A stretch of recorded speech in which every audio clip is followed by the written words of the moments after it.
ओम श्री साई राम। अध्याय 29। मद्रासी भजनी मेला, तेंदुलकर पिता व पुत्र, डॉक्टर कैप्टन हार्टे और वामन नार्वेकर आदि की कथाएं। मद्रासी भजनी मेला। लगभग सन 1916 में एक मद्रासी भजन मंडली पवित्र काशी की तीर्थ यात्रा पर निकली। उस मंडली में एक पुरुष, उनकी स्त्री, पुत्री और एक साली थी। अभाग्यवश उनके नाम यहाँ नहीं दिए जा रहे हैं।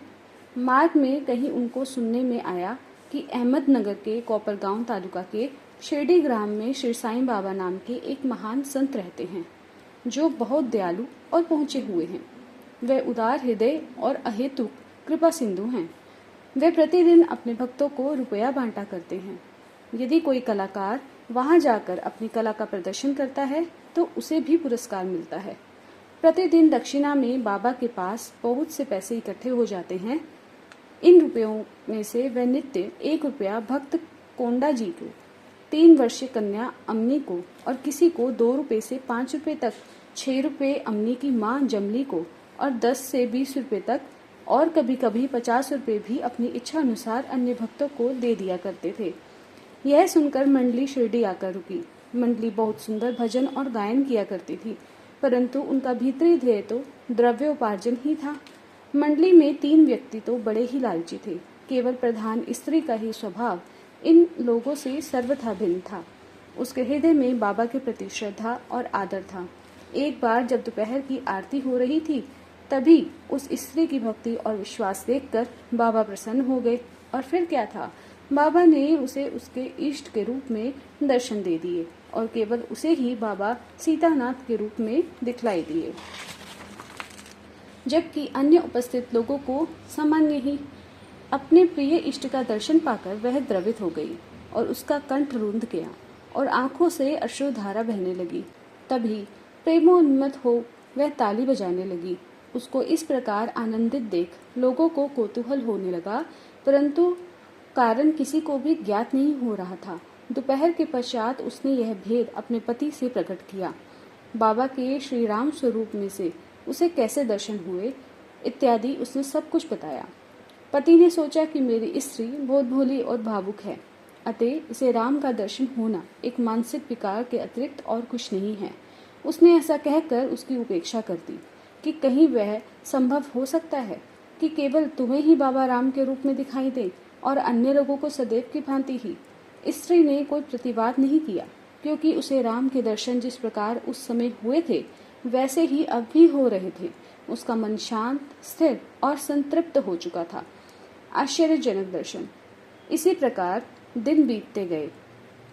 एक दिन रात्रि में उसके पति को एक विचित्र स्वप्न आया।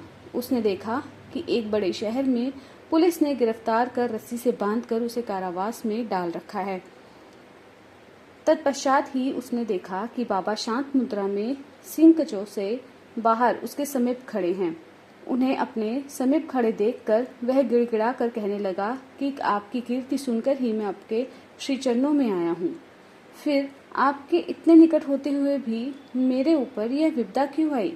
तब वे बोले, तुम्हें अपने बुरे कर्म का फल अवश्य भुगतना चाहिए।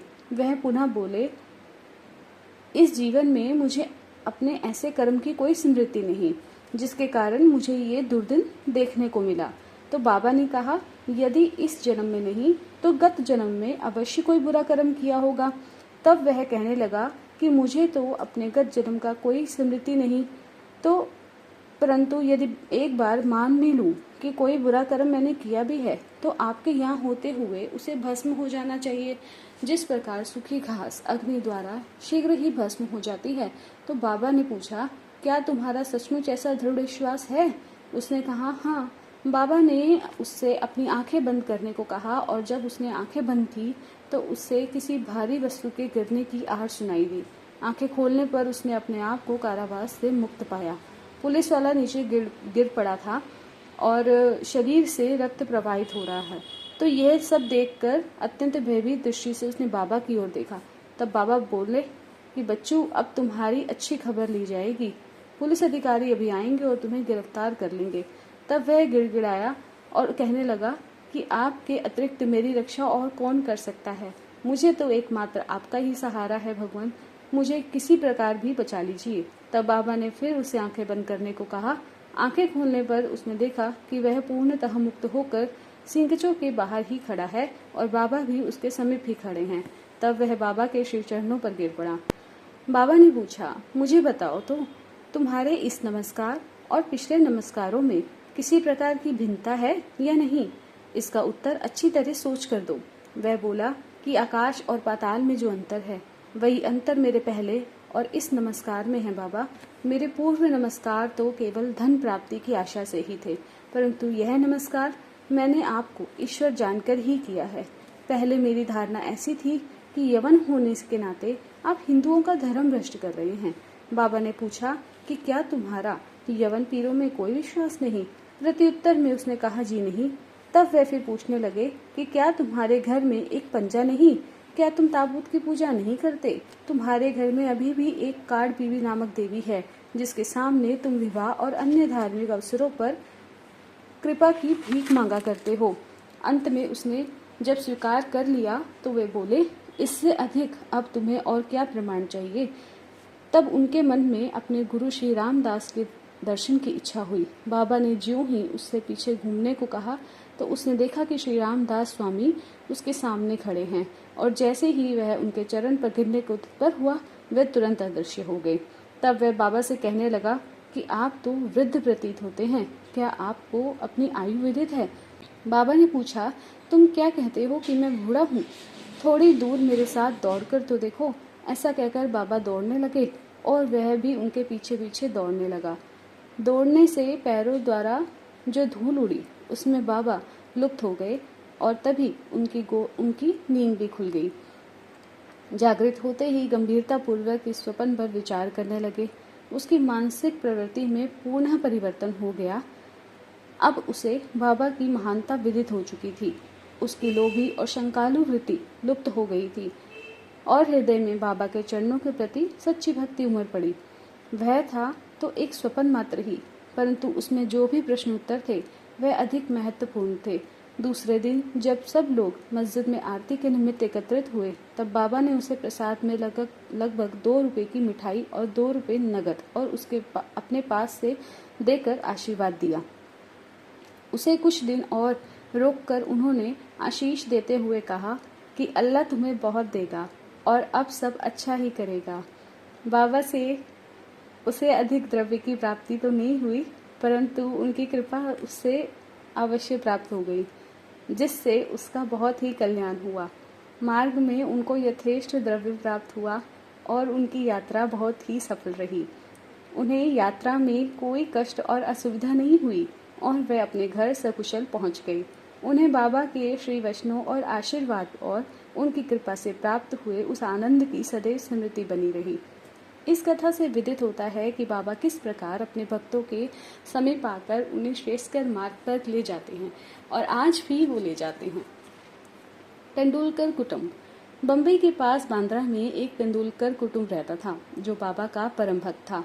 श्रीयुत रघुनाथ राव तेंदुलकर ने मराठी भाषा में श्री साईनाथ भजनमाला नामक एक पुस्तक लिखी है जिसके लगभग 800 अभंग और पदों का समावेश तथा बाबा की लीलाओं का मधुर वर्णन है। यह बाबा के भक्तों के पढ़ने योग्य पुस्तक है। उनका ज्येष्ठ पुत्र बाबू डॉक्टरी परीक्षा में बैठने के लिए अनवरत अभ्यास कर रहा था। उसने कई ज्योतिषों को अपनी जन्म कुंडली दिखाई, परंतु सभी ने बतलाया कि इस वर्ष उसके ग्रह उत्तम नहीं हैं, किंतु अगले वर्ष परीक्षा में बैठने से उसे अवश्य ही सफलता प्राप्त होगी। इससे उसे बड़ी निराशा हुई और वह अशांत हो गया। थोड़े दिनों के साथ उसने अपने पुत्र की निराशा और अशांति की बात बाबा से कही।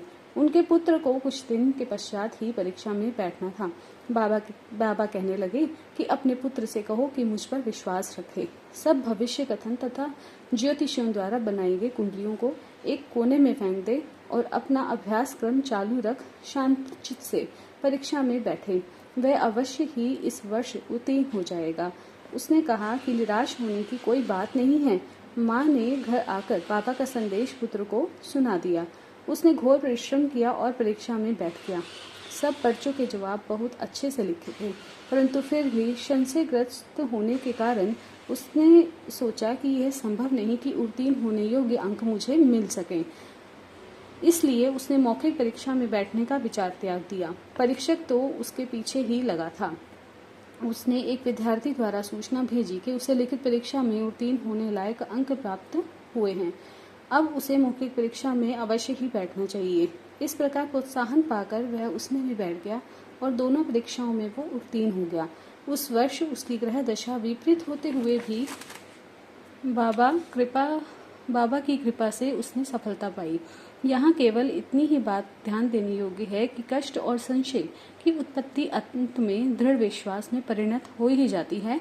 जैसा भी हो, परीक्षा तो होती ही है, परंतु यदि हम बाबा पर दृढ़ विश्वास और श्रद्धा रखकर प्रयत्न करते रहें तो हमें सफलता भी अवश्य मिलती है।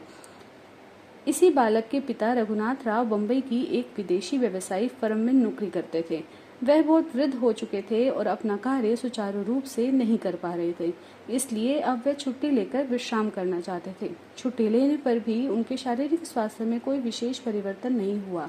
अब वह आवश्यक था कि सेना निवृत्ति की पूर्वकालिक छुट्टी ली जाए। एक वृद्ध और विश्वास पात्र नौकर होने के नाते प्रधान मैनेजर ने उन्हें पेंशन देकर सेवा निवृत्त करने का निर्णय किया। पेंशन कितनी दी जाए, यह प्रश्न विचाराधीन थी। उन्हें 150 रुपये मासिक वेतन मिलता था। इस हिसाब से उनकी पेंशन 75 रुपये, जो कि उनके कुटुंब के निर्वाह हेतु अपर्याप्त थी, इसलिए वे बड़े ही चिंतित थे। निर्णय होने के 15 दिन पूर्व ही बाबा ने श्रीमती तेंदुलकर को सपन में दर्शन देकर कहा कि मेरी इच्छा है कि पेंशन 100 रुपये दी जाए। क्या तुम्हें इससे संतोष होगा? श्रीमती तेंदुलकर ने कहा कि बाबा, मुझे दासी से आप क्या पूछते हैं? हमें तो आपके श्री चरणों में ही पूर्ण विश्वास है। यद्यपि बाबा ने 100 रुपये कहे थे, परंतु उसे विशेष प्रकरण समझकर 10 रुपये अधिक अर्थात 110 रुपये पेंशन निश्चित हुई। बाबा अपने भक्तों के लिए कितना अपरिमित स्नेह और कितनी चिंता रखते हैं। कैप्टन हाटे। बीकानेर के निवासी कैप्टन हाटे बाबा के परम भक्त थे। एक बार स्वप्न में बाबा ने उनसे पूछा कि क्या तुम्हें मेरी विस्मृति हो गई है? श्री हाटे ने उनके श्री चरणों से लिपटकर कहा कि यदि बालक अपनी माँ को भूल जाए तो क्या वह जीवित रह सकता है? इतना कहकर श्री हाटे शीघ्र ही बगीचे में जाकर कुछ वल्लभ पड़ी यानी सेम तोड़ लाए और एक थाली में सीधा यानी सूखी भिक्षा तथा दक्षिणा रखकर बाबा को भेंट करने आए। उसी समय उनकी आंखें खुल गई और उन्हें ऐसा भान हुआ कि यह तो एक सपना ही था।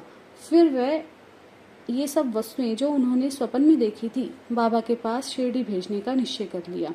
कुछ दिनों के पश्चात वह ग्वालियर आए और वहां से अपने एक मित्र को 12 रुपए का मनी ऑर्डर भेजकर पत्र में लिखा कि 2 रुपयों में सीधा की सामग्री और वल्लभ पड़ी यानी सेम आदि मोल लेकर तथा 10 रुपये दक्षिणा स्वरूप रखकर मेरी ओर से बाबा को भेंट कर दीजिए।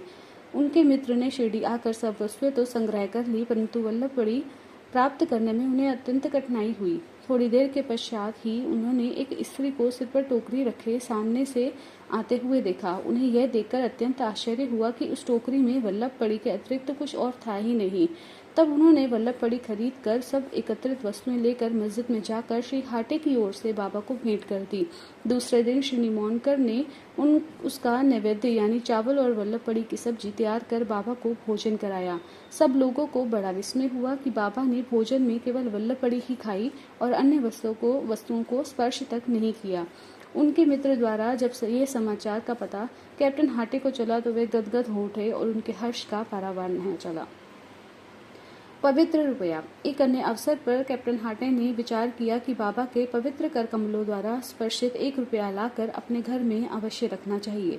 अचानक ही उनकी भेंट एक मित्र से हो गई जो शिरडी जा रहे थे। उनके हाथ ही श्री हाटे ने 1 रुपया भेज दिया। शिरडी पहुंचने पर बाबा को यथोयोग्य प्रणाम करने के पश्चात उसने दक्षिणा भेंट की, जिसे उन्होंने तुरंत ही अपनी जेब में रख लिया। तत्पश्चात उसने कैप्टन हाटे का रुपया भी अर्पण किया, जिसे वे हाथ में लेकर गौर से निहारने लगे। उन्होंने उसका अंकित चित्र ऊपर की ओर कर अंगूठे पर रख खनखनाया और अपने हाथ में लेकर देखने लगे। फिर वे उनके मित्र से कहने लगे कि उदी सहित यह रुपया अपने मित्र को लौटा देना। मुझे उनसे कुछ नहीं चाहिए। उनसे कहना कि वे आनंद पूर्वक रहें मित्र ने ग्वालियर आकर यह 1 रुपया हाटे को देकर वहाँ जो कुछ भी हुआ सब सुना दिया, जिसे सुनकर उन्हें बड़ी प्रसन्नता हुई और उन्होंने अनुभव किया कि बाबा सदैव उत्तम विचारों को प्रोत्साहित करते हैं। उनकी मनोकामना बाबा ने पूर्ण कर दी। श्री वामन नार्वेकर। पाठकगण अब एक भिन्न कथा श्रवण करें। एक महाशय जिनका नाम वामन नार्वेकर था, उनकी साईं चरणों में प्रगाढ़ प्रीति थी। एक बार वे एक ऐसी मुद्रा लाए जिसके ऊपर एक और राम, लक्ष्मण और सीता तथा दूसरी ओर करबद्ध मुद्रा में मारुति का चित्र अंकित था। उन्होंने यह मुद्रा बाबा को इस अभिप्राय से भेंट की कि वह इसे अपने कर स्पर्श से पवित्र कर उदी सहित उन्हें लौटा दे, परंतु उन्होंने उसे तुरंत अपनी जेब में रख लिया। श्यामा ने वामन राव की इच्छा बताकर उनसे मुद्रा वापस करने का अनुरोध किया। तब वह वामन राव के सामने ही कहने लगे कि यह भला उनको क्यों लौटाई जाए, इसे तो हमें अपने पास ही रखना चाहिए। यदि वह इसके बदले में 25 रुपये देना स्वीकार करेंगे तो मैं इसे लौटा दूंगा। वह मुद्रा वापस पाने के लिए श्री वामन राव ने 25 रुपये एकत्रित कर उन्हें भेंट किए। तब बाबा कहने लगे कि इस मुद्रा का मूल्य तो 25 रुपयों से भी कहीं अधिक है। श्यामा, तुम इसे अपने भंडार में जमा करके अपने देवालय में प्रतिष्ठित कर इसका नित्य पूजन करो। किसी का साहस नहीं था कि वे ये कुछ पूछ लें कि उन्होंने ऐसी नीति क्यों अपनाई। यह तो केवल बाबा ही जाने कि किसके लिए कब और क्या उपयुक्त है। श्री सद्गुरु साईनाथ अर्पणमस्तु। शुभम भवतु। ओम श्री साई राम।